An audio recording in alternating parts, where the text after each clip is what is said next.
हाँ जी, जय हिंद साथियों। मेरा नाम के राज भैरव है और आज हम लेक्चर 2 देख रहे हैं एमसीक्यू, दिशा के एमसीक्यू।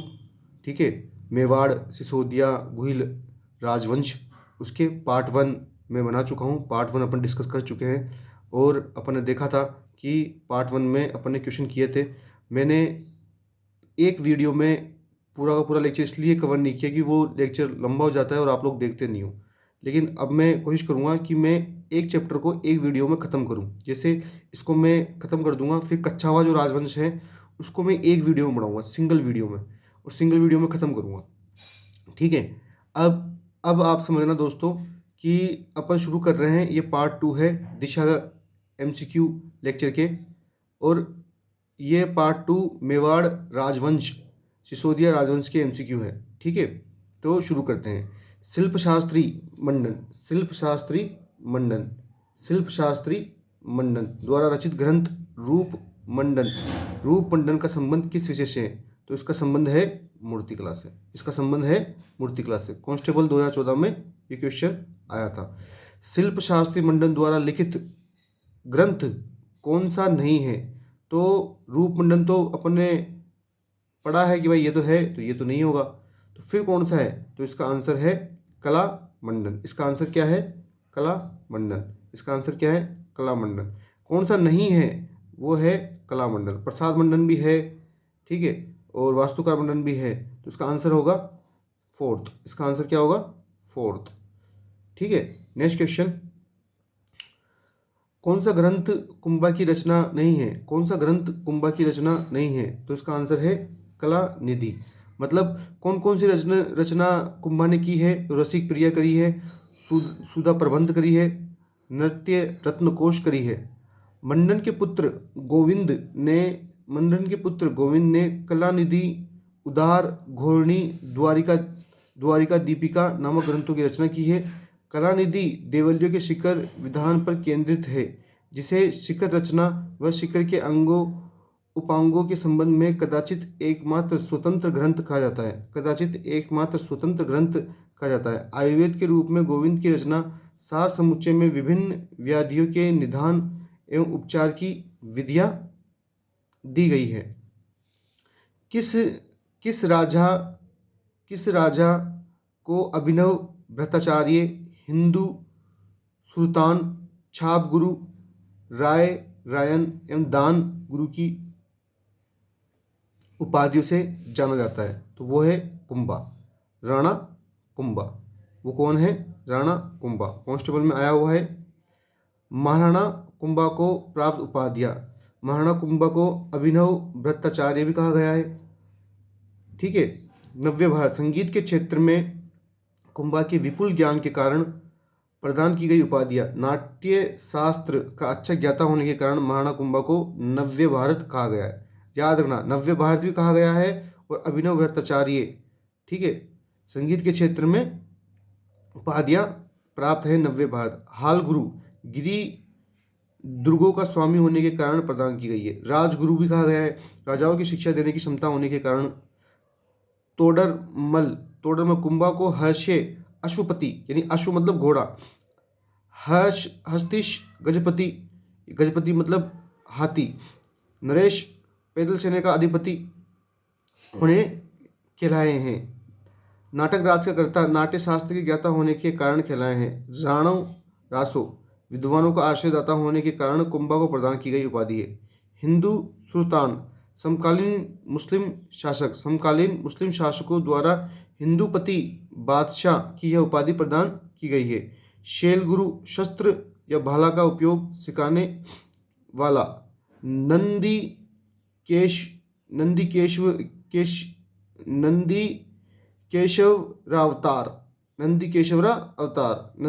के मत के अनुसार करने का कारण कहलाया है। उपयुक्त अतिरिक्त महाराणा कुंभा को दान गुरु, चाप गुरु, परम गुरु,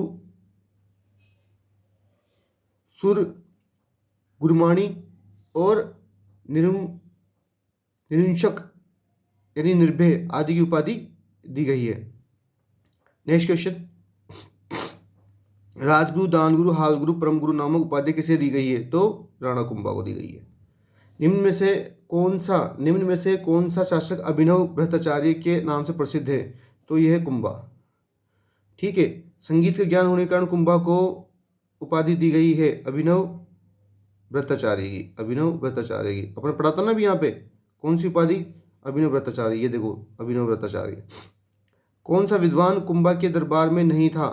तो मुनि जिन विजयसुरी, ये नहीं था। मतलब कौन, अब इसका देखो उल्टा पढ़ो एक बार। मतलब कौन कौन से विद्वान जो थे वो कुंभा के दरबार में थे? तो नाथा था, टीला था, मुनि सुंदरसुरी था, लेकिन कौन नहीं था? तो वो ये है, मुनि जिन विजयसुरी। कुंभा के दरबारी साहित्यकार थे मंडन गोविंद, नाथा, सारंग्य व्यास, सुंदरगणी, टीला भट्ट। कुंभाकालीन प्रसिद्ध जैनाचार्यों में भुवन सुंदरसुरी, सोम सुंदरसुरी, जयशेखरसुरी, मुनि जिनसेनसुरी, भुवन कीर्ति, सोमदेव सुंदरसुरी, मुनि सुंदर माणिक्य आदि प्रमुख थे। जैन विद्वानों जो महाराणा कुंभा के दरबार में थे वो है मुनि जैनसुरी। वो कौन है? मुनि जैनसुरी। राणा कुंभा को निम्नलिखित वाद्य यंत्रों में किसमें दक्षता हासिल थी? वीणा में। किसमें थी? वीणा में। गिटार वगैरह उस टाइम पे इतना शायद प्रचलन था नहीं होगा, तो वीणा में थी। महाराणा कुंभा स्वयं महान संगीतकार था। कीर्ति स्तंभ प्रशिष्ट के अनुसार कुंभा वीणा बजाने में निपुण था। संगीताचार्य श्री सारंग व्यास कुंभा के संगीत गुरु थे। हीरानंद मुनि को कुंभा अपना गुरु मानते थे। उन्हें कविराज की उपाधि दी। कुंभा की पुत्री रमाबाई को वागीश्वरी संगीत प्रेम का कारण हो गया। ठीक है, नेक्स्ट क्वेश्चन। कुशाल माता भव्य मंदिर किसका निर्माण महाराणा कुंभा ने करवाया था? स्थित है बदनौर में। कहाँ पे स्थित है? बदनौर में।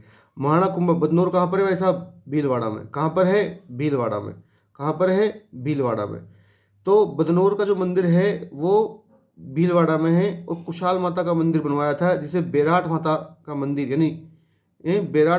मंदिर यानी जाड़ बेराट भी कहा जाता है। Next question. वह कौन सा मेवाड़ का मशहूर शासक था जिसने अचलगढ़ के किले की मरम्मत करवाई थी? तो वो थे महाराणा कुंभा। अचलगढ़ की किले की मरम्मत किसने करवाई थी? महाराणा कुंभा ने। वीर विनोद के लेखक श्यामल दास के अनुसार मेवाड़ राज्य के कुल 84 दुर्ग थे। उसमें से 32 दुर्ग महाराणा कुंभा ने बनवाए थे। कुंभलगढ़ राजसमंद में है, अचलगढ़ आबू में, बसंती दुर्ग सिरोही में प्रसिद्ध है। मेरों के प्रभाव को बढ़ने से रोकने के लिए मचान दुर्ग का निर्माण करवाया। कोलन और बदनौर के निकट बेराट के दुर्गों की स्थापना करवाई।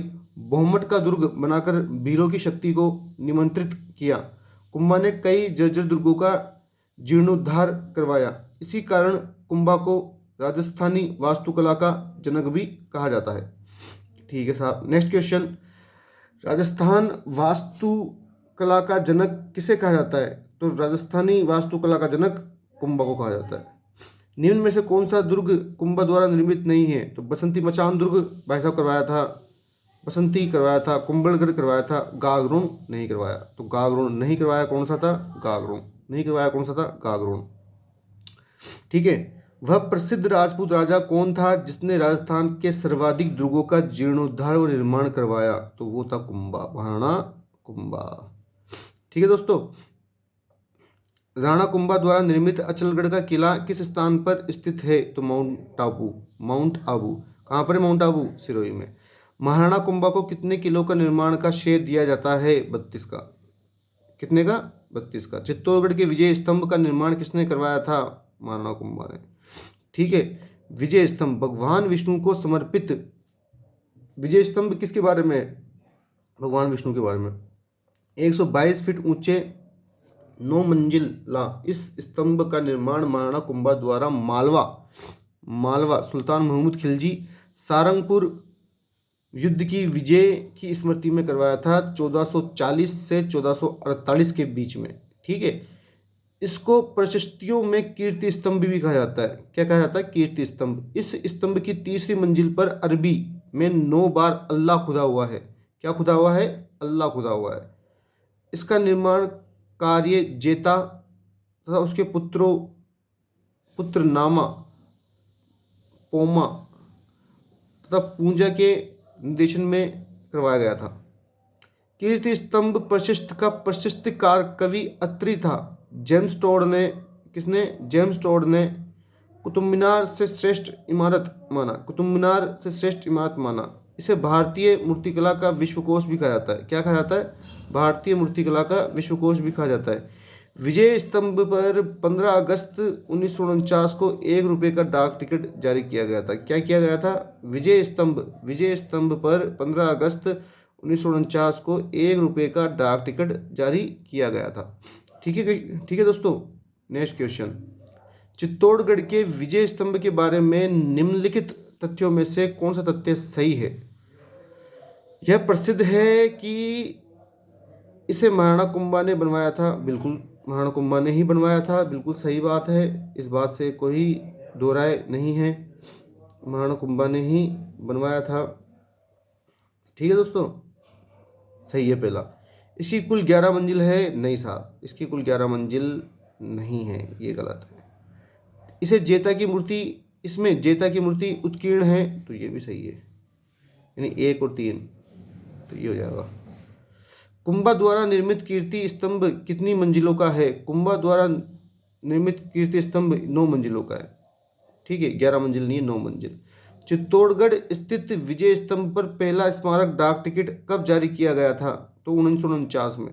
अभी पढ़ा था ना अपन ने, अभी आपने देखा होगा, 15 अगस्त 1949 को 1 रुपये का डाक टिकट जारी किया गया था। ठीक है, 1 रुपये का डाक टिकट जारी किया गया था। ठीक है दोस्तों।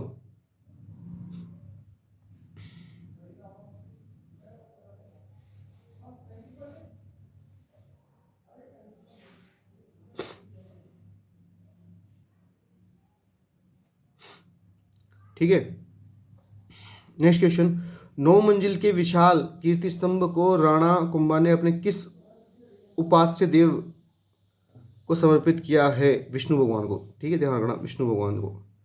महाराणा कुंभा ने विजय प्राप्त करने के उपलक्ष्य में विजय स्तंभ का निर्माण करवाया था। मारवाड़ गुजरात सेना। ठीक है, विजय स्तंभ प्राप्त उपलक्ष्य में विजय स्तंभ का निर्माण करवाया था, विजय प्राप्त करने के उपलक्ष्य में, तो मालवा गुजरात की सेना विजय प्राप्त किया था, तो उसके उपलक्ष्य कराया था साहब। सारंगपुर युद्ध 1437 में किन राज्यों ने मध्य हुआ था? सारंगपुर युद्ध जो है मेवाड़ और मालवा के, सारंगपुर युद्ध का किसके के राज्य के मध्य हुआ था? मेवाड़ और मालवा। सारंगपुर युद्ध याद रखना, सारंगपुर जो युद्ध है वो 1437 में हुआ था, मेवाड़ के महाराणा कुंभा और मालवा मांडू।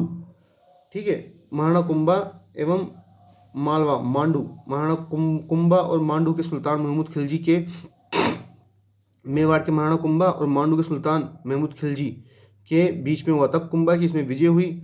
याद रखना, सारंगपुर का युद्ध किस किस के बीच में हुआ था? तो मेवाड़ के तो कुंभा और मालवा के महमूद खिलजी, इनके बीच में हुआ था। कुंभा जीत गए। दोनों ही राज्य पड़ोसी थे, राज्य का विस्तार के इच्छुक थे। मालवा के सुल्तान ने मेवाड़ के शत्रु महपा पंवार को आश्रय प्रदान किया। कुंभा ने महपा पंवार को मेवाड़ को सौंपने के लिए पत्र लिखा, लेकिन महमूद खिलजी ने शरणागत को लौटना स्वीकार नहीं किया। दोनों के बीच युद्ध हुआ जिसमें महमूद खिलजी पराजय हुई। सारंगपुर का युद्ध कब लड़ा गया था? तो सारंगपुर का युद्ध लड़ा गया था 1437 ईस्वी में। किस किस में? तो मेवाड़ के तो महाराणा कुंभा और मालवा के महमूद खिलजी। ठीक है, 1437 में मेवाड़ मालवा का युद्ध तत्कालीन कारण था, तो इसका तत्कालीन कारण था मालवा के महब पंवार को मेवाड़ सौंपने से इनकार करना। मालवा के महब पंवार को मेवाड़ को सौंपने से इनकार करना, ये कारण था साहब। ठीक है, मालवा के किस सुल्तान को राणा कुंभा ने कई बार पराजित किया? मालवा के किस सुल्तान को राणा कुंभा ने कई बार पराजित किया? तो खिलजी है, महमूद खिलजी, मालवा का महमूद खिलजी। ठीक है, कुंभा को गुजरात के साथ संघर्ष का प्रारंभिक कारण था। तो नागौर विवाद। कुंभा का गुजरात के साथ संघर्ष का प्रमुख कारण था नागौर का विवाद। कुंभा का गुजरात के साथ संघर्ष का प्रारंभिक कारण नागौर विवाद था। 1456 ईस्वी में नागौर के स्वामी फिरोज खां के मरने पर उसका पुत्र शम्स खां नागौर का स्वामी बना, परंतु उसे हटाकर उसके छोटे भाई मुजाहिद खां ने नागौर पर अधिकार कर लिया। शम्स खां कुंभा की मदद से फिर से नागौर का स्वामी बन गया। शासक बनते ही उसने राणा से संबंध विच्छेदित कर दिया। शर्त के प्रतिकूल नागौर के किले मरम्मत करवाने लगा। महाराणा ने नागौर पर चढ़ाई कर दी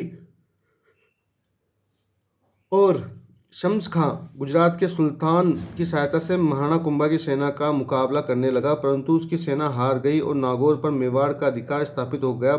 जब गुजरात के सुल्तान कुतुबुद्दीन को अपनी सेना की हार की सूचना मिली तो वह स्वयं मेवाड़ पर आक्रमण करने हेतु चला गया। कौन? गुजरात का कुतुबुद्दीन। चंपारण की संधि किसके मध्य हुई थी? चंपारण की संधि जो है मालवा और गुजरात के सुल्तानों के बीच में हुई थी। चंपारण की संधि मालवा गुजरात के सुल्तानों के बीच में हुई थी। चंपारण की संधि किसके बीच में हुई थी? चंपारण की संधि मालवा और गुजरात के सुल्तानों के बीच में हुई थी। ठीक है, किसके बीच में हुई थी? चंपारण की संधि मालवा और सुल्तानों के बीच में हुई थी। कब हुई थी? 1456 में हुई थी। महाराणा कुंभा के विरुद्ध मालवा के सुल्तान महमूद खिलजी और गुजरात के सुल्तान कुतुबुद्दीन के मध्य हुई। इसके अनुसार मालवा और गुजरात की संयुक्त सेना मेवाड़ के आक्रमण करेगी। विजय के उपरांत मेवाड़ को आपस में बांट लिया जाएगा। इस संधि के अनुसार कुतुब शाह चित्तौड़ के लिए चला गया। मार्ग पर आबू पर अधिकार कर आगे बढ़ा। महमूद मालवा की तरफ और राणा के राज्य में घुसा। 1456 ईस्वी में दोनों ने संयुक्त सेना ने राणा के विरुद्ध युद्ध किया, लेकिन कुंभा को नहीं हरा सके।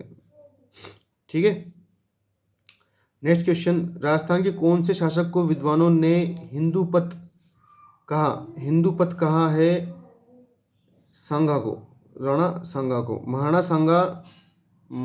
सांगा के जो 80 घाव लगे थे, ठीक है, फिर भी नहीं डिगे, तो वो थे महाराणा सांगा। तो हिंदूपत नाम से विख्यात है। कर्नल जेम्स टोड ने राणा सांगा को सिपाही का अंश कहा है। महाराणा सांगा मेवाड़ के परम यशस्वी महाराणा कुंभा के पौत्र और महाराणा रायमल के पुत्र थे।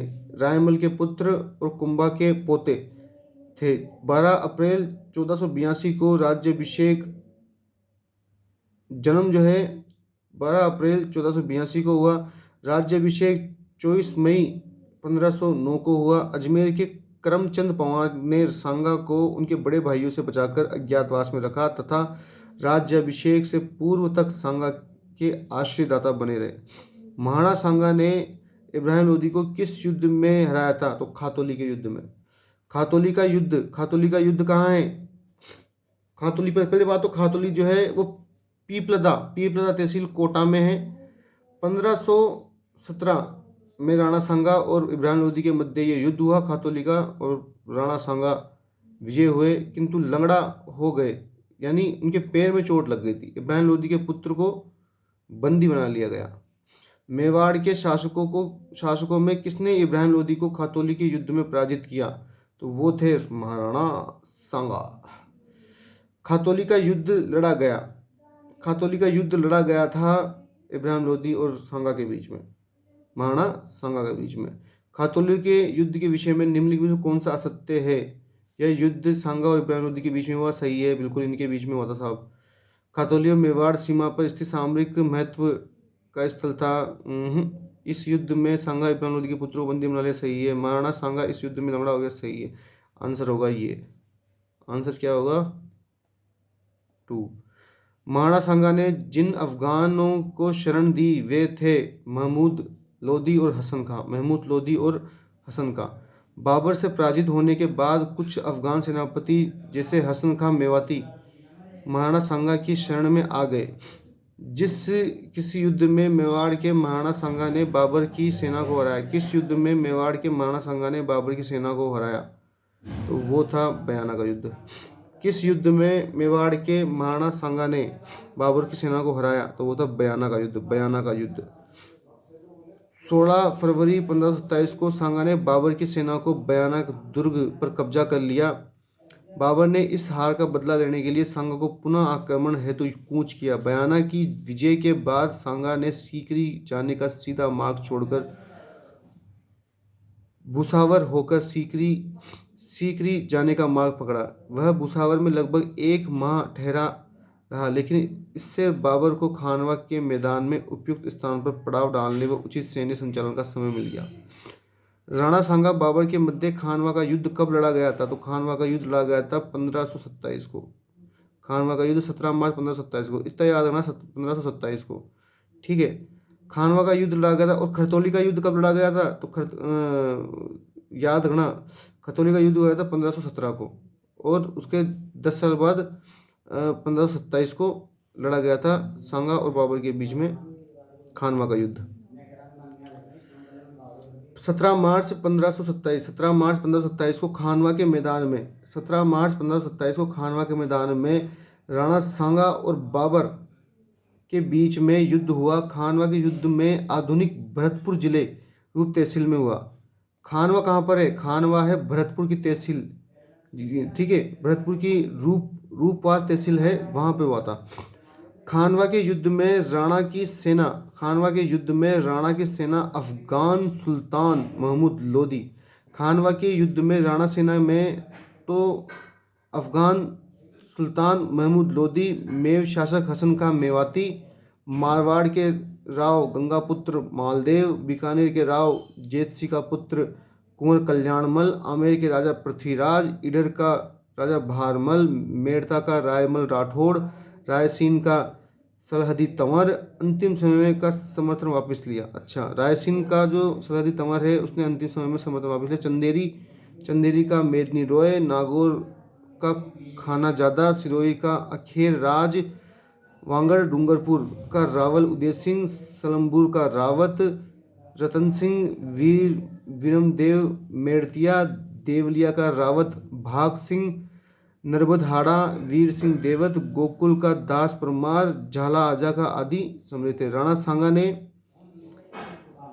सांगा ने खानवा के युद्ध में पहले पाती प्रेवन की राजपूत परंपरा को पुनर्जीवित करके राजस्थान के प्रत्येक सरदार को अपनी ओर से युद्ध में शामिल होने का निमंत्रण दिया।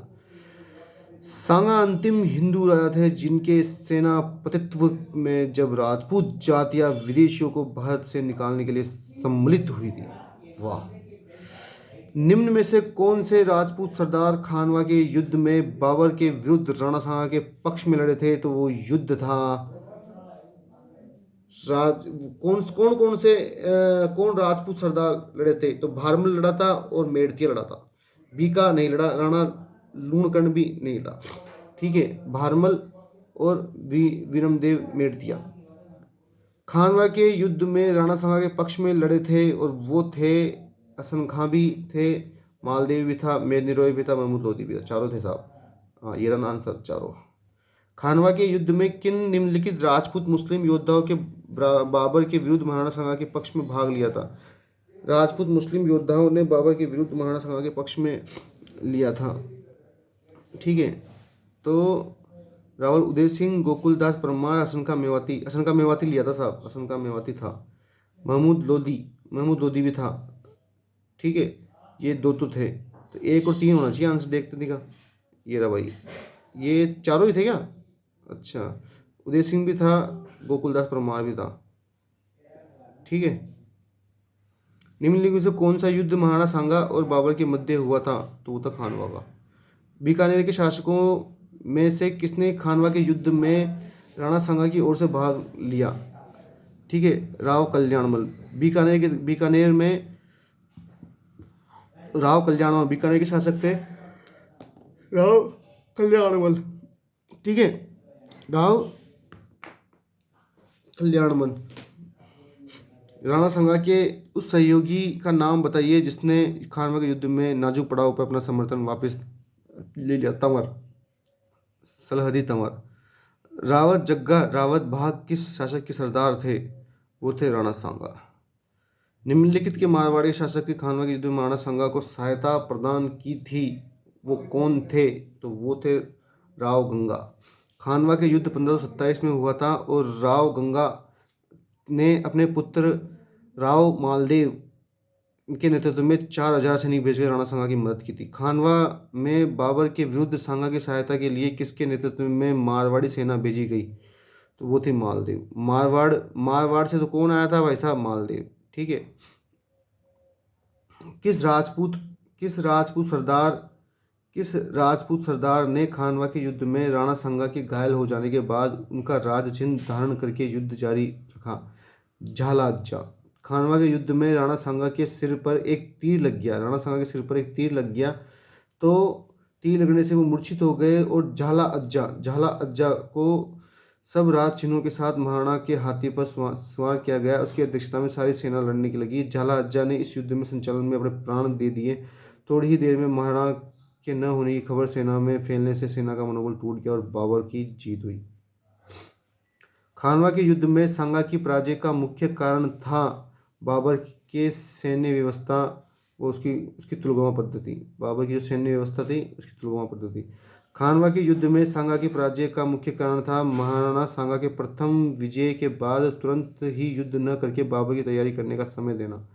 राजपूतों के विरुद्ध तकनीक पुरानी थी। वे बाबर की युद्ध की नवीन व्यूह रचना तुलगमा पद्धति से अनभिज्ञ थे। बाबर की सेना के पास बंदूकें थी। राजपूत सेना की बड़ी हानि हुई। रायसीन के सलहदी तंवर और नागौर के खानजादा युद्ध के अंतिम दौर में सांगा के साथ छोड़कर बाबर का साथ में जा मिले। रायसीन के सलहदी तंवर और नागौर के खानजादा युद्ध के अंतिम दौर पर सांगा के साथ छोड़कर बाबर के साथ जा मिले। महाराणा सांगा के मृत शरीर का दाह संस्कार किस स्थान पर किया गया था? तो वो थे मांडलगढ़। वो स्थान था मांडलगढ़। 30 जनवरी 1528 को उनकी मृत्यु होने पर उनका शव कालपी से मांडलगढ़ समाधि स्थान से लेकर अंतिम संस्कार किया गया। राणा सांगा की मृत्यु हुई थी 30 जनवरी 1528 को। 30 जनवरी 1528 को। राणा सांगा की मृत्यु के बाद कौन मेवाड़ का शासक बना? तो वो थे रतन सिंह, राणा रतन सिंह। उसके पश्चात राणा विक्रमादित्य मेवाड़ का शासक बने। रतन सिंह और सूरजमल हांडा दोनों ही अहेरिया उत्सव आखेड़ खेलते खेलते आपस में झगड़ पड़े और दोनों आपस में मारे गए। गुजरात क्या वापस बोलना एक बार? राणा सांगा की मृत्यु के बाद में रतन सिंह और उसके पश्चात में राणा विक्रमादित्य मेवाड़ के शासक बने। राणा रतन सिंह और सूरजमल हांडा दोनों अहेरिया उत्सव, ठीक है, अहेरिया उत्सव आखेड़ खेलते खेलते आपस में, बताओ यार, राणा रतन सिंह और सूरजमल हांडा दोनों अहेरिया उत्सव खेलते खेलते आपस में झगड़ पड़े और दोनों आपस में मारे गए। गुजरात के सुल्तान बहादुर शाह ने चित्तौड़गढ़ की किले पर किस वर्ष हमला किया था? तो वो थे 1533 में। गुजरात के सुल्तान बहादुर शाह ने चित्तौड़गढ़ किले पर किस वर्ष हमला किया था? तो वो था 1533। गुजरात के सुल्तान बहादुर शाह ने चित्तौड़गढ़ किले पर किस वर्ष हमला किया था? तो वो था 1533 में। चित्तौड़गढ़ का युद्ध 1533 में गुजरात के शासक बहादुर शाह ने चित्तौड़ पर आक्रमण किया। चित्तौड़ पर इस समय राणा सांगा के द्वितीय पुत्र विक्रमादित्य का शासन था। चित्तौड़ की रक्षार्थ कर्णावती के मुगल बादशाह हुमायूं को राखी भेजी, मगर हुमायूं स्वयं समय पर सहायता नहीं कर सका और कर्मावती ने सुल्तान से संधि कर ली। 24 मार्च 1533 को सुल्तान चित्तौड़ से लौटा और 1534 में सुल्तान ने फिर से चित्तौड़ पर आक्रमण किया। उस समय हुमायूं भी बहादुर शाह के विरुद्ध लड़ने हेतु चित्तौड़ की तरफ प्रस्थान किया। ग्वालियर पहुंचकर वहीं रुक गया। विक्रमादित्य किले की रक्षा का भार देवलिया प्रतापगढ़ के ठाकुर भाग सिंह को सौंपकर बूंदी चला गया। किले का पतन जानकर रानी कर्मावती ने अन्य राजपूतों के साथ जोहर किया। राजपूत योद्धा लड़ते हुए मारे गए। चित्तौड़ के दूसरे साका नाम से प्रसिद्ध 1535 में बहादुर शाह ने किले का अधिकार कर लिया, मगर हुमायूं के आने की खबर सुनकर उसने चित्तौड़ छोड़ दिया। विक्रमादित्य ने पुनः चित्तौड़ पर अधिकार कर लिया और 1536 में विक्रमादित्य चित्तौड़ का पुनः शासक बना।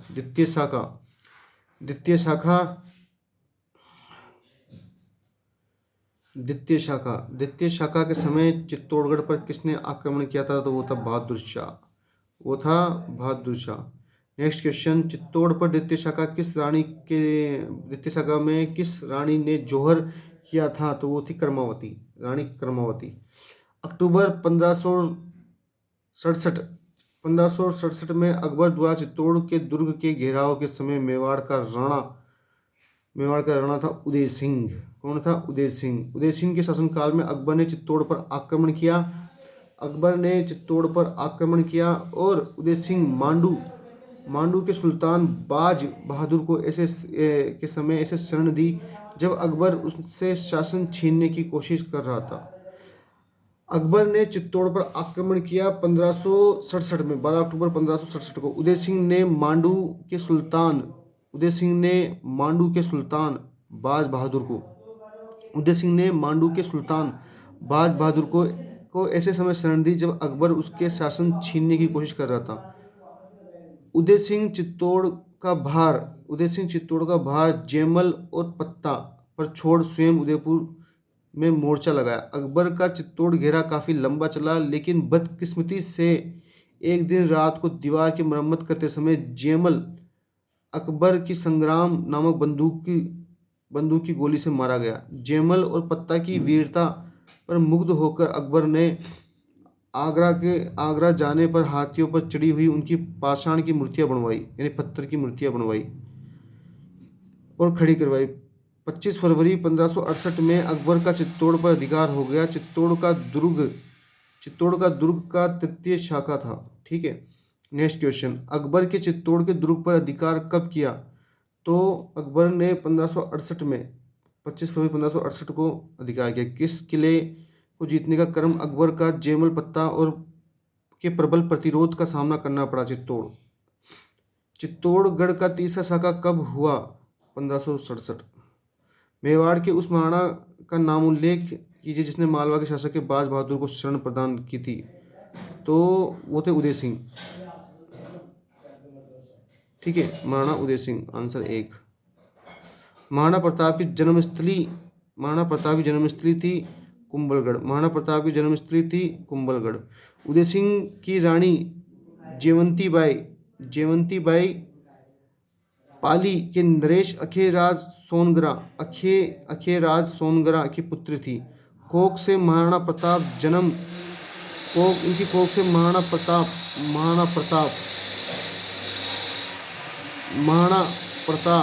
का जन्म हुआ 1540 में, 9 मई 1540 को। और कुंभलगढ़ के प्रसिद्ध बादल महल जूनी केचरी में हुआ।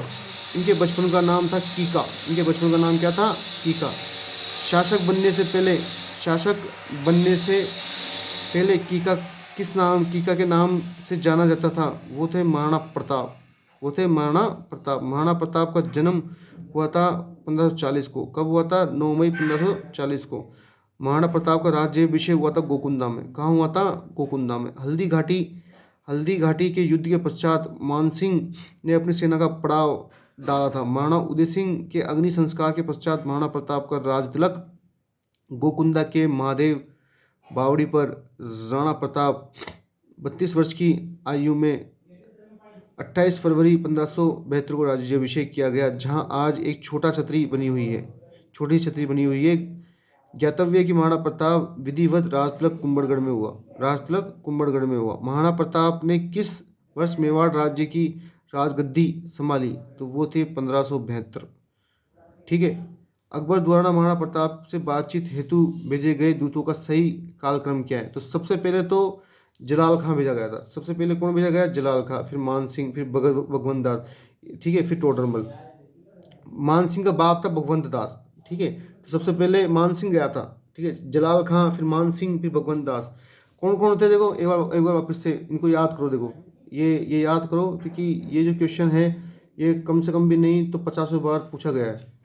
ठीक है, तो अकबर महाराणा प्रताप को अकबर ने महाराणा प्रताप से बातचीत करने के लिए जो सबसे पहले दूत भेजे थे, तो पहला दूत तो वो था जलाल खां। कौन था? जलाल खां। दूसरा कौन था? मान सिंह। कौन था? मान सिंह। कच्छावा राजपूत मान सिंह। उसके बाद तीसरा कौन था? तीसरा था भगवंत दास, इसी का बाप भगवंत दास। चौथा कौन था? टोडरमल। ये चारों के चारों विफल रहे। महाराणा प्रताप को इसलिए नहीं पूजा जाता कि उन्होंने युद्ध जीते या हारे। महाराणा प्रताप को इसलिए पूजा जाता है क्योंकि उनका जो जो व्यक्तित्व है वो चट्टान की तरह मजबूत रहा। ठीक है। मेवाड़ के शासक को अपनी अधीनता के में लाने के लिए अकबर ने प्रस्ताव भेजे, और प्रस्ताव इस तरीके से भेजे गए कि पूरी कोशिश की गई, साम दाम दंड भेद, लेकिन इस प्रस्ताव को स्वीकार नहीं किया।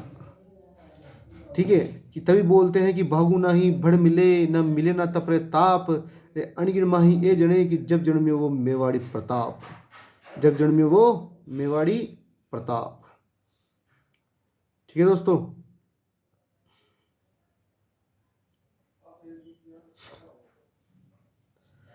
मेवाड़ के इस शासक यानी महाराणा प्रताप को अपनी अधीनता में लाने के लिए अकबर ने प्रस्ताव भेजे थे। सबसे पहले 1572 में जलाल खां गया था, आपने बात की थी, जलाल खां कोरची। ठीक है। दूसरा गया था फिर मान सिंह, कच्छावा मान सिंह 1573 में। 72 में कौन गया? जलाल खां। 73 में कौन गया? मान सिंह। 73 में फिर कौन गया? भगवंत दास। और फिर 1573 में वापस कौन गया? टोडरमल। अकबर ने राणा प्रताप को समझाने के लिए किसको प्रथम दूत भेजा था? तो वो था जलाल खां। अकबर द्वारा महाराणा प्रताप से मैत्री स्थापित करने के लिए गठित तृतीय षष्ठी मंडल का नेतृत्व किया था। गया था, वो था भगवंत दास। ठीक है। अकबर ने इसको शिष्टमंडल का अंतिम नेतृत्व करने के लिए प्रताप के पास भेजा ताकि वह शांतिपूर्वक अधीनता स्वीकार कर सके। तो वो थे टोडरमल। तो वो कौन थे? टोडरमल। निम्नांकित में से कौन सा साक्ष्य हल्दी घाटी के युद्ध में महाराणा प्रताप को विजय मानता है? निम्नलिखित में से कौन सा साक्ष्य हल्दी घाटी के युद्ध में महाराणा प्रताप को विजय मानता है? निम्नलिखित में से कौन सा साक्ष्य हल्दी घाटी के युद्ध में महाराणा प्रताप को विजय मानता है? विजय ही मानता है। सभी जगदीश मंदिर प्रशिष्ट और महाराणा प्रताप को हल्दी घाटी के युद्ध में राजप्रकाश भी मानता है, राज प्रशिष्ट भी मानता है। ठीक है। तो ये चारों के चारों मानते बताए। हल्दी घाटी का युद्ध लड़ा गया था, सबको याद है। कब लड़ा गया था? 1576 को। कब लड़ा गया था? 1576 को, 18 जून 1576 को। हल्दी घाटी का युद्ध 1576 को लड़ा गया था। और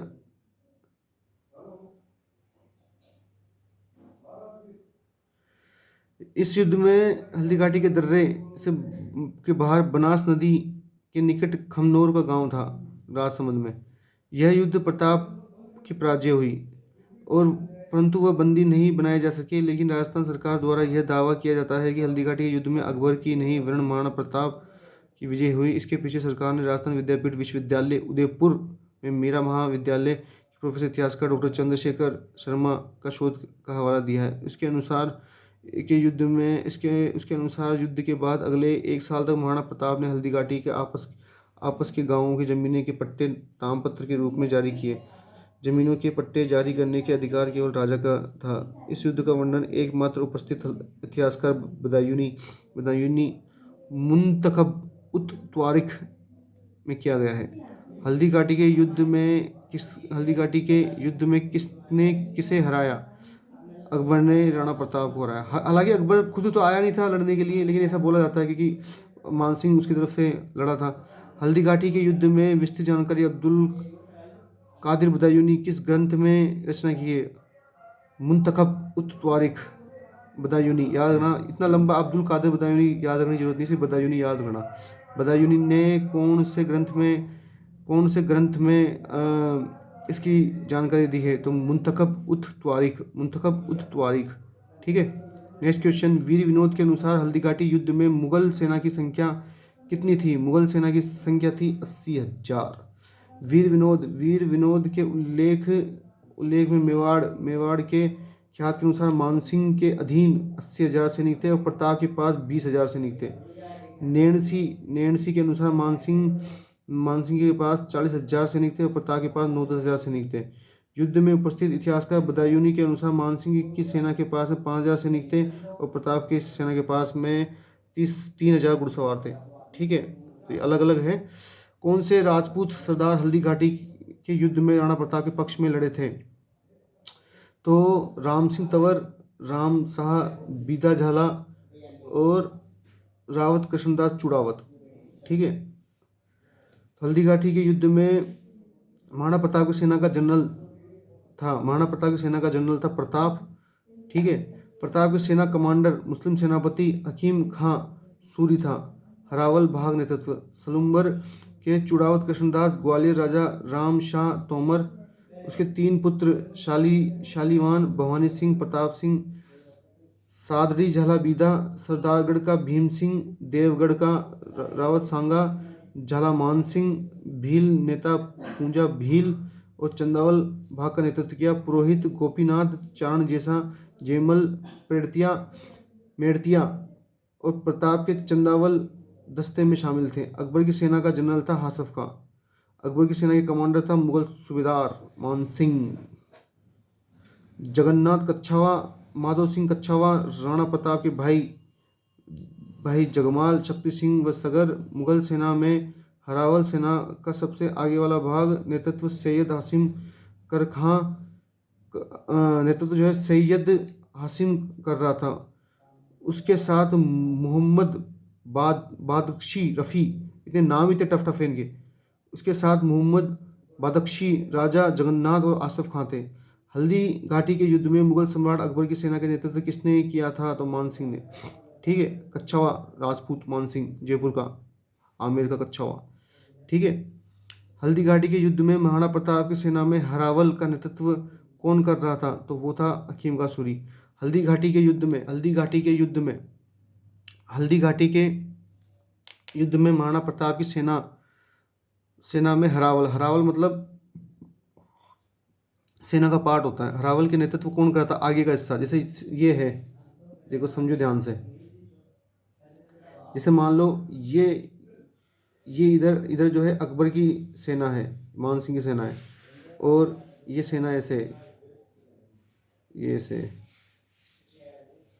और ये मान लो ये एक ये सेना है।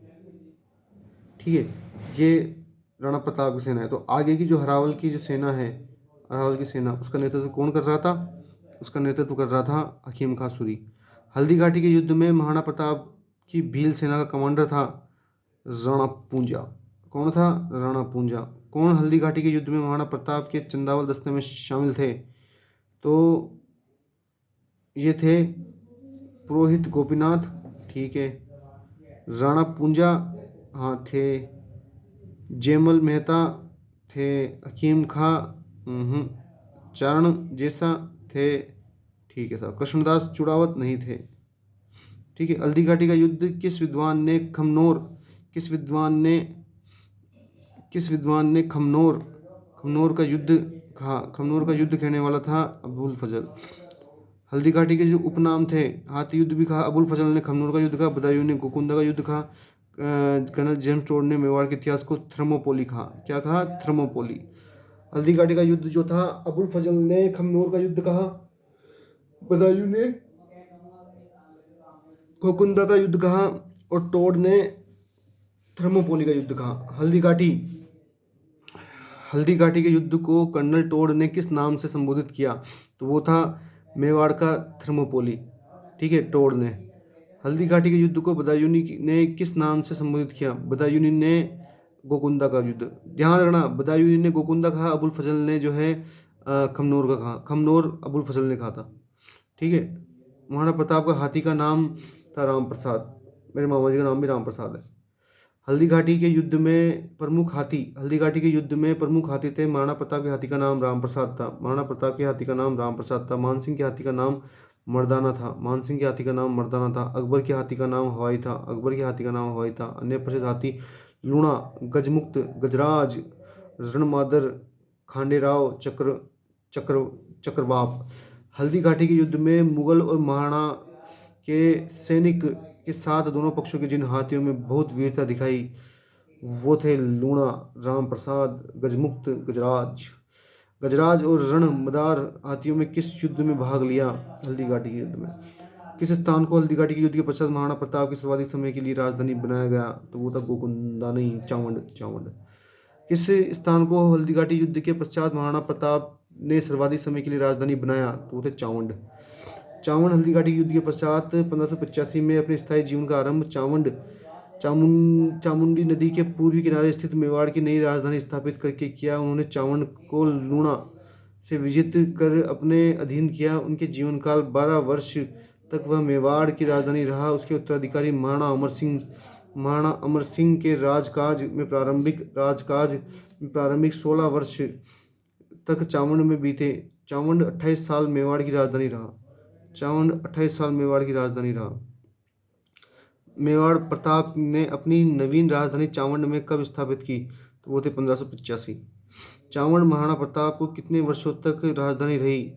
12 वर्षों तक। चावंड महाराणा प्रताप की कितने वर्षों तक राजधानी रही? तो वो थे 12 वर्षों तक। कितने वर्षों तक? 12 वर्षों तक। कितने वर्षों तक? 12 वर्षों तक। चावंड महाराणा प्रताप की कितने वर्षों तक राजधानी रही? 12 वर्षों तक। हल्दी घाटी के युद्ध के पश्चात महाराणा प्रताप ने मुगलों के विरुद्ध कहाँ प्रतिरोध जारी रखा? तो वो था चावंड से। ठीक है, कहाँ से? चावंड से। टोडगढ़ रावली वन्यजीव अभयारण्य में स्थित द्विवेदी स्थल राजा संबंधित है। तो वो है महाराणा प्रताप। टोडगढ़ रावली वन्यजीव अभयारण्य से संबंधित द्विवेदी स्थल राजा से संबंधित है महाराणा प्रताप। महाराणा प्रताप ने मेवाड़ की भूमि को मुक्त कराने का अभियान द्विवेदी से प्रारंभ किया। द्विवेदी वर्तमान राजसमंद जिले में उदयपुर अजय मार्ग पर स्थित है।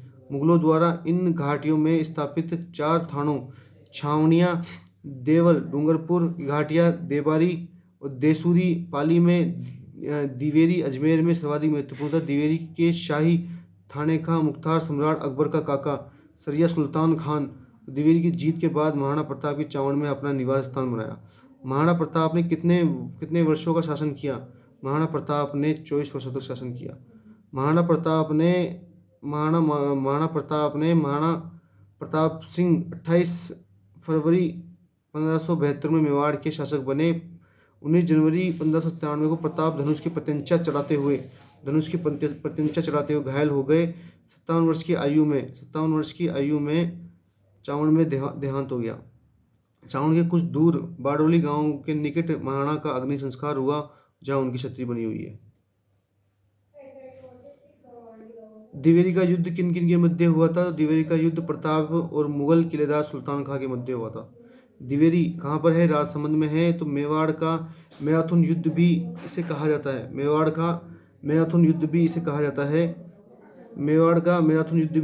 है। कर्नल जेम्स टोड ने कहा है। महाराणा प्रताप ने मेवाड़ की भूमि को मुक्त कराने का अभियान दिवेरी से प्रारंभ किया था। कहाँ से प्रारंभ किया था? दिवेरी से प्रारंभ किया था। 1582 को महाराणा प्रताप और दिवेरी के शाही थाने का मुख्तार सम्राट अकबर का काका सुल्तान खान के मध्य हुआ, जिससे प्रताप विजयी रहे। 1582 ईस्वी में महाराणा प्रताप की दिवेरी विजय के समय वहां के अधिकारी थे।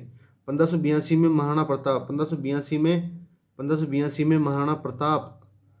की दिवेर विजय के समय वहां के अधिकारी थे, वो थे सुल्तान खां गोरी। कर्नल जेम्स टोड ने निम्नलिखित में से किस युद्ध में मेवाड़ का मैराथन कहा है? तो वो है दिवेरी के युद्ध में। महाराणा प्रताप के समय अकबर के शाहबाज खां कितनी बार मेवाड़ पर आक्रमण किया? 3 बार। कितनी बार? 3 बार। अकबर ने मेवाड़ को विजित करने का दायित्व शाहबाज खां को सौंपा। शाहबाज खान ने 1578 से 80 के बीच में मेवाड़ के विरुद्ध 3 सैन्य अभियान किए। मेवाड़ के महाराणा प्रताप के विरुद्ध अंतिम मुगल आक्रमण का नेतृत्व किसने किया? तो वो थे जगन्नाथ। मेवाड़ के महाराणा प्रताप के विरुद्ध अंतिम मुगल आक्रमण का नेतृत्व किसने किया? वो तो जगन्नाथ। महाराणा प्रताप के विरुद्ध अकबर द्वारा भेजे गए सैन्य अभियान मानसिंह 1576, भगवान दास मानसिंह कुतुब खां 1576, अकबर खुद आया 1576 में, शाहबाज खां 1577, शाहबाज खां 1569, अब्दुल रहीम खान खाना 1580, जगन्नाथ कच्छावा अंतिम अभियान 1584 से 85। हल्दी घाटी युद्ध के बाद निम्नलिखित में से किन सेना नायकों के नेतृत्व में अकबर ने महाराणा प्रताप के विरुद्ध सैनिक अभियान भेजे? तो वो थे अब्दुल रहीम खान खाना, शाहबाज खां और जगन्नाथ कच्छावा। 1578 में कुंभलगढ़ पर किसने आक्रमण किया? तो शाहबाज खां ने किया। ठीक है, कुंभलगढ़ का युद्ध 1578 में हुआ। हल्दी घाटी के युद्ध के राणा के बाद राणा प्रताप ने कुंभलगढ़ को अपना केंद्र राजधानी बनाया और मुगल स्थानों पर आक्रमण करना शुरू किया। इससे क्रुद्ध होकर अकबर ने 1577 में शाहबाज खां के नेतृत्व में एक सेना मेवाड़ की ओर भेजी। शाहबाज खां के नेतृत्व में एक सेना मेवाड़ की ओर भेजी। शाहबाज खां ने 1578 में कुंभलगढ़ पर आक्रमण किया। लंबे समय तक उसने कुंभलगढ़ पर आक्रमण जारी रखा। रसद की कमी होने पर प्रताप किले का भार मानसिंह सोनगार को सौंपकर पहाड़ों की ओर निकल गए। अंत में भीषण संघर्ष के बाद 3 अप्रैल 1578 को शाहबाज खां ने कुंभलगढ़ दुर्ग पर अधिकार कर लिया। वर्ष 1578 में शाहबाज खां ने 2 बार मेवाड़ पर आक्रमण किया, लेकिन वह असफल रहा। 1580 में अकबर ने अब्दुल रहीम खान को मेवाड़ अभियान पर भेजा, लेकिन वह सफल नहीं हो सका। राणा प्रताप और अकबर के मध्य संघर्ष से संबंधित कथनों में से कौन सा सत्य है? तो वो है अकबर। चारों ही सत्य हैं। राणा प्रताप और अकबर के मध्य संघर्ष से संबंधित कौन सा कथन सत्य है? तो अकबर ने राणा प्रताप के सौतेले भाई जगमाल को प्रलोभित करके जहाजपुर की जागीर प्रदान की। मानसिंह के चले जाने पर पश्चात राणा प्रताप ने गोकुंदा को पुनः हस्तगत किया। राणा प्रताप ने ईडर के नारायण दास को अकबर के विरुद्ध करने को उकसाया। राणा प्रताप को पकड़ने का अंतिम असफल प्रयास 1584 से 85 में छेड़ा गया, जब जगन्नाथ कच्छावा को एक बड़ी सैन्य टुकड़ी के साथ भेजा गया। महाराणा उदय सिंह ने अपनी दूसरी पत्नी प्रिय रानी जैसलमेर की भाटी राजवंश की पुत्री धीर भाई से उत्पन्न पुत्र जगमाल को अपना उत्तराधिकारी नियुक्त किया, जबकि प्रताप सबसे बड़े और योग्य पुत्र थे। महाराणा प्रताप उदय सिंह का देवसान 28 फरवरी 1572 को हो गया। उदय सिंह की मृत्यु के बाद जगमाल को राजगद्दी पर बैठा दिया गया। किसको बैठा दिया गया? जगमाल को। लेकिन जालोर के अखेराज और ग्वालियर के राम सिंह ने उसका विरोध किया। गद्दी पर बैठे जगमाल को हटा दिया। जगमाल अप्रसन्न होकर अकबर के पास पहुंचा। जिसने उसे पहले जहाजपुर पीछे आंधी की जागीर दे दी। हल्दी घाटी के युद्ध इतना अनिर्णित रहा कि 4 महीने बाद स्वयं अकबर को यहाँ आना पड़ा। 13 अक्टूबर 1576 को अकबर ने स्वयं अजमेर से मेवाड़ पर चढ़ाई आरंभ की। अकबर सेना सहित गोकुंदा पहुंचा। महाराणा प्रताप वहां से पहाड़ों में चले गए। नवंबर के अंत तक अकबर मेवाड़ में रहा, लेकिन वह प्रताप को नहीं पकड़ सका। अकबर के जाने के बाद प्रताप ने मुगल सेनानायक को मारकर गोकुंदा पर पुनः कब्जा किया। जय हो महाराणा प्रताप। अकबर के आमेर के राजा भारमल के छोटे पुत्र जगन्नाथ कच्छावा के नेतृत्व में 1584 में एक विशाल सेना का मेवाड़ के विरुद्ध रवाना की, लेकिन जगन्नाथ को कोई भी सफलता नहीं मिली। अकबर का प्रताप के विरुद्ध अंतिम अभियान था। अकबर मेवाड़ के मामले में इतना निराश हो चुका था कि वह छुटपुट कार्रवाई उसे निरर्थक लगी। बड़े अभियान के लिए वह अवकाश नहीं निकाल सका। 1586 से 1596 तक 10 साल तक 10 वर्ष की सुदीर्घ अवधि के प्रताप के जहां का तहां छोड़ दिया। उसे अघोषित संधि कहा जा सकता है। और अपनी विवशता की अकबर द्वारा परोक्ष स्वीकृति सर टॉम्स रो ने कहा कि बादशाह ने मेवाड़ के राणा की आपस के समझौते के अधीन था, न कि बल से। बादशाह ने मेवाड़ के राणा को आपस के समझौते के अधीन किया, न कि बल से। ये किसने कहा था? ये कहा था टॉम्स रो ने। 1576 में युद्ध के बाद अकबर ने उदयपुर का प्रशासन किसे सौंपा था? तो जगन्नाथ कच्छावा को। महाराणा प्रताप किस सौतेले भाई को अकबर ने जहाजपुर की जागीर दी थी? जगमाल। सूत्रधार मंडन द्वारा निम्नलिखित में से किसकी रचना नहीं की गई है? ठीक है, किसकी रचना नहीं की गई है? तो इसका आंसर यह है व्यवहार दर्श रचयिता चक्रपाणि मिश्र एवं वास्तु मंजरी के रचयिता मंडन के भाई नाथा थे। महाराणा प्रताप के दरबारी विद्वान जिसने मुहूर्तमाला ग्रंथ की रचना की वो थे चक्रपाणि मिश्र। महाराणा प्रताप के काल में रचित ग्रंथ चक्रपाणि मिश्र ने विश्ववल्लभ, मुहूर्तमाला, राज्याभिषेक पद्धति, व्यवहार दृश्य, और जैन मुनि हेमरतन सूरी ने गोरा बादल पद्मिनी, चरित चौपाई, सीता चौपाई, महिपाल चौपाई, अमर कुमार चौपाई, लीलावती हेमरतन चौपाई, कवि दुरादास आडा ने प्रताप पर विरुद्ध छतहरी, चारण कवि माला साधु ने झूलना। महाराणा प्रताप को दरबारी पंडित कौन था? महाराणा प्रताप का दरबारी पंडित था चक्रपाणि मिश्र। निम्नलिखित में से किस चक्रपाणि मिश्र द्वारा नहीं लिखा गया? वो था देवमूर्ति प्रकरण। महाराणा प्रताप की मृत्यु के पश्चात निम्न में से कौन सा राजपूत मेवाड़ का शासक बना? वो था अमर सिंह, महाराणा प्रताप का बेटा अमर सिंह। 19 जनवरी 1597 में महाराणा प्रताप की मृत्यु के बाद उसका पुत्र अमर सिंह मेवाड़ की राजगद्दी पर बैठा। 1597 से 1605 अमर सिंह ने अकबर से संघर्ष तथा 1605 से 1715 तक जहांगीर से संघर्ष किया। अमर सिंह ने अपने सरदारों से परामर्श से संघर्ष को विराम देने और 5 फरवरी 1615 को जहांगीर से संधि कर अमर सिंह मुगलों से संधि करने वाला मेवाड़ का प्रथम शासक बना। संधि वार्ता के लिए मुगलों की ओर से शिराजी और सुंदरदास तथा राणा की ओर से मुल्ला शुक्रल्ला और हरिदास झाला और शुभकर्ण सम्मिलित हुए। वार्ता दल ने आसान शर्तों पर एक संधि का समझौता तैयार किया जिसने मुगल मेवाड़ संधि कहते हैं। किसके शासनकाल में मुगल मेवाड़ के महाराणा प्रताप के मध्य चित्तौड़ की संधि हुई? जहांगीर, ठीक है, जहांगीर की। किस मेवाड़ के शासक ने चित्तौड़ की किले की मरम्मत कराई थी? तो वो थे महाराणा जगत सिंह प्रथम। इनके काल में जगन्नाथ राय यानी जगदीश, भव्य विष्णु पंचायतन मंदिर, अर्जुन की नगरी, सुतार भाणा और उनके पुत्र मुकंद की अध्यक्षता में बना। महाराणा ने पिछोला में मोहन मंदिर, रूपसागर तालाब का निर्माण करवाया।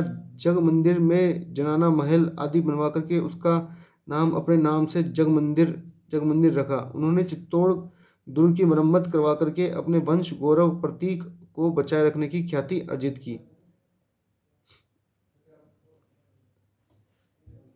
1657 ईस्वी के मुगल उत्तराधिकारी संघर्ष में मेवाड़ के किस महाराणा से औरंगजेब ने सहायता प्राप्त करने का प्रयास किया? तो वह राज सिंह महाराणा जगत सिंह की मृत्यु के बाद 10 अक्टूबर 1652 को राज सिंह के मेवाड़ का शासक बना। 1657 को मुगल उत्तराधिकारी के युद्ध चल रहा था। राज सिंह ने टीका दौड़ के बहाने बाहरी क्षेत्रों के धावे बोले, अनेक स्थानों को लूटते हुए खारी नदी के निकट पहुंचा और दारा को सहायता के लिए पत्र मिला। राज सिंह की स्थिति को भांपते हुए दारा को कहलवा दिया कि मेरे लिए तो सभी राजकुमार बराबर हैं। इसी का परिणाम है कि औरंगजेब ने शासक बनते ही राज सिंह का पद स्तर बढ़ाया। कौन सा शासक महाराणा जगत सिंह के पश्चात मेवाड़ की गद्दी पर बैठा? महाराणा राज सिंह। 17वीं शताब्दी सिसोदिया राठौड़ गठबंधन में मेवाड़ के शासक था, वो था महाराणा राज सिंह। दुर्गादास राठौड़ के प्रयासों से मारवाड़ और मेवाड़ के मध्य राठौड़ सिसोदिया गठबंधन हुआ। बालक अजीत सिंह को मेवाड़ के आश्रय देने और औरंगजेब की नीतियों का विरोध करने का संकल्प महाराजा राज सिंह को स्वीकार कर लिया गया। किस राजपूत शासक ने विजय कटकातु की उपाधि धारण की? महाराणा राज सिंह। प्रजा में सैनिक जीवन की अभिव्यक्ति के लिए राज सिंह ने विजय कटकातु की उपाधि धारण की। नाथद्वारा में श्री नाथ जी मूर्ति में से किसने स्थापित करवाई थी? तो वो था राज सिंह फर्स्ट। नाथद्वारा यानी सिंहाड़ के बनास नदी पर श्रीनाथ जी का प्रसिद्ध मंदिर स्थित है, जिसमें श्री कृष्ण जी की काले संगमरमर की प्रतिमा, मंदिर में स्थित प्रतिमा श्रीनाथ जी की मूर्ति औरंगजेब उस समय राजसिंह प्रथम वृंदावन से यहाँ पर 1672 में लाई गई थी। उल्लेखनीय है कि राजसिंह प्रथम द्वारा द्वारिकाधीश की मूर्ति कांकरोली राजसमंद स्थापित कर वहाँ मंदिर जुड़वाया। नाथद्वारा का मूल नाम था सिंहाड़। नाथद्वारा का मूल नाम क्या था? सिंहाड़। 1670 में मुगल सम्राट औरंगजेब और राणा राज सिंह के मध्य उत्पन्न कटुता का प्रमुख कारण था औरंगजेब द्वारा 1679 में हिंदुओं को पुनः जजिया लगाना। महाराणा राज सिंह बादशाह औरंगजेब के हिंदुओं पर जजिया लगाने की मूर्ति तुड़वाने के प्रचार को प्रबल विरोध किया। किस राजपूत शासक द्वारा औरंगजेब के विरुद्ध विद्रोह किया गया था? तो वो था महाराणा राज सिंह। औरंगजेब द्वारा मेवाड़ के महाराणा राज सिंह के विरुद्ध किस वर्ष युद्ध प्रारंभ हुआ? तो वो था 1679 में। औरंगजेब द्वारा जजिया कर लगाए जाने पर किस शासक ने पत्र लिखकर के विरोध किया? राज सिंह। मेवाड़ के महाराणा राज सिंह द्वारा किस राजकुमारी के साथ विवाह करने के कारण औरंगजेब उनसे नाराज था? चारुमती। मेवाड़ के महाराणा राज सिंह द्वारा किस राजकुमारी के साथ विवाह करने के कारण औरंगजेब उनसे नाराज था? चारुमती किशनगढ़ के राजा रूप सिंह की पुत्री, जिससे मेवाड़ के महाराणा राज सिंह ने उसकी इच्छानुसार उसके धर्म की रक्षा के लिए औरंगजेब के विरुद्ध 1660 में विवाह किया। बादशाह औरंगजेब की चारुमती की सुंदरता के पर मुग्ध होकर उससे विवाह करना चाहता था। चारुमती के भाई मानसिंह ने विवश होकर यह संबंध स्वीकार कर लिया था। राणा राज सिंह समकालीन था।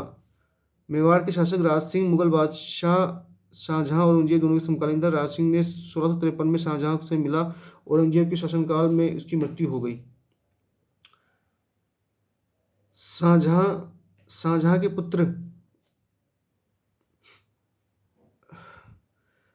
के पुत्रों से हुए उत्तराधिकारी युद्ध में औरंगजेब ने मेवाड़ के किस महाराणा से सहयोग प्राप्त करने का प्रयास किया? तो वो था राज सिंह। राणा राज सिंह जब मेवाड़ के शासक बने तो 1657 में मुगल उत्तराधिकारी का युद्ध चल रहा था। दारा की सहायता न करने पर औरंगजेब ने शासक बनते ही राज सिंह का पद स्तर बढ़ाया। सहेलियों की बाड़ी निर्माणकर्ता थे संग्राम सिंह द्वितीय के द्वारा उदयपुर की सहेलियों की बाड़ी सीसाराम गांव में वेदनाथ का विशाल मंदिर निर्माण करवाया। कविया करणी दास के काव्य से प्रसन्न होकर महाराणा संग्राम सिंह द्वितीय ने लक्ष्य प्रसाद दिया। जोधपुर के महाराजा अजीत सिंह द्वारा बहकावे में आकर वीर राठौड़ दुर्गादास को मारवाड़ से निकाल जाने पर वह महाराणा संग्राम की सेवा में आ गया। महाराणा ने उसे विजयपुर की जागीरें दी, फिर रामपुरा का हाकिम नियुक्त किया। वहीं वीर दुर्गादास का निधन हो गया। मेवाड़ के किस महाराणा ने अजमेर दरगाह के लिए 4 गांव अनुदान दिए? तो वो थे जगत सिंह सेकंड। जगत सिंह द्वितीय उन्होंने पिछोला झील में जगत निवास महल निर्माण करवाया। अजमेर स्थित दरगाह के लिए उन्होंने 4 गांव अनुदान दिए। जगत सिंह द्वितीय के दरबारी कवि नेकराम ने जगत विलास ग्रंथ लिखा। मेवाड़ की किस राजकुमारी को 1810 ईस्वी में अमीर खान पिंडारी की सलाह पर जहर दे दिया गया? तो वो थी कृष्ण कुमारी। मेवाड़ की किस राजकुमारी को अमीर खान पिंडारी की सलाह पर जहर दे दिया गया? तो वो था कृष्ण कुमारी। कृष्ण कुमारी उदयपुर की राजकुमारी थी और इनकी सगाई जोधपुर के राजा मानसिंह के साथ हुई। जयपुर के शासक जगत सिंह इन पर अपना अधिकार मानते थे। कृष्णा कुमारी के विवाह के लेकर मारवाड़ से मानसिंह राठौड़ आमेर जगत सिंह द्वितीय के मध्य 13 मार्च 1807 को गिंगोली का युद्ध हुआ। पर्वत सर नागौर में जगत सिंह जगत रियासत में अमीर खां पिंडारी की सहायता से जोधपुर नरेश मानसिंह की गिंगोली नामक स्थान पर हराया। इसे हताश होकर 1810 में कृष्ण कुमारी को जहर दे दिया गया। गिंगोली पर्वतसर का युद्ध लड़ा गया था जयपुर और जोधपुर के मध्य में। मेवाड़ के किस महाराणा के शासनकाल में मेवाड़ महाराणाओं के साथ सती होने से अंतिम घटना का विवरण मिलता है तो वो है स्वरूप सिंह। स्वरूप सिंह महाराणा ने जाली सिक्कों की रोकथाम हेतु नए स्वरूप सिक्कों का प्रचलन किया। 15 अगस्त 1861 को महाराणा ने सती प्रथा पर रोक लगाने का आदेश जारी किया, लेकिन पूर्ण समाप्ति महाराणा शंभू सिंह के काल में हुई। महाराणा ने कन्यावध 1844 ईस्वी में निषेध किया।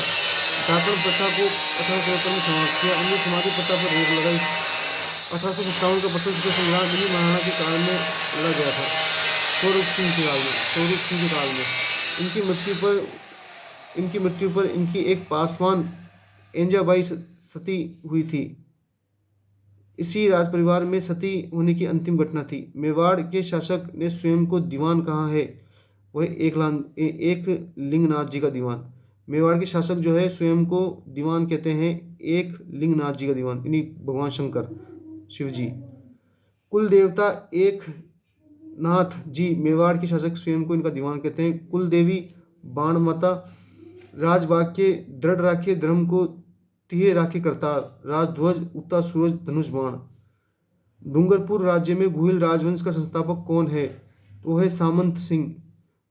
वांगड़ के गुहिलों का संस्थापक सामंत सिंह को माना जाता है, जिसने 1197 में लगभग वांगड़ प्रदेश के अधिकृत किया। महारावल उदय सिंह के काल में वांगड़ का बंटवारा इनके दोनों पुत्रों के डूंगरपुर व बांसवाड़ा के रूप में कर दिया गया। वांगड़ के पश्चिमी भाग डूंगरपुर को शासक व पृथ्वीराज व वांगड़ के पूर्वी भाग बांसवाड़ा का शासक महारावल जगमाल हुआ। युद्ध का सही कालानुक्रम क्या था? देखो, सांगरपुर द्वितीय 1436 में, खानवा का युद्ध भरतपुर 1527, हल्दीघाटी का 1576 और दिवेर का 1582। तो ये युद्ध हुआ आंसर 3। पहले नंबर पे सांगरपुर, ठीक है, फिर दूसरे नंबर पे खानवा, फिर तीसरे नंबर पे हल्दीघाटी और फिर दिवेर। महाराणा सज्जन सिंह को किस गवर्नर जनरल ने grade commander of the star of India की उपाधि दी थी? वो थे लॉर्ड रिपन। सज्जन सिंह बागौर के महाराजा शक्ति सिंह के पुत्र थे। 23 नवंबर 1581 को गवर्नर जनरल लॉर्ड रिपन ने चित्तौड़ आकर महाराजा को grand commander of the star of India का खिताब दिया। ठीक है, तो ये मेवाड़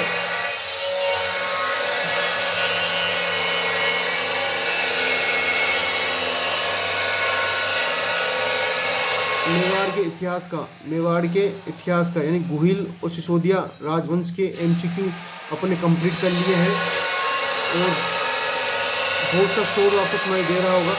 अब नेक्स्ट चैप्टर होगा वो कच्छावा वंश के ऊपर होगा। तो कच्छावा वंश के ऊपर अपन एक सिंगल वीडियो में लेक्चर तैयार करेंगे और उसके MCQ सॉल्व करेंगे। मिलते हैं नेक्स्ट लेक्चर में। जय हिंद, जय भारत।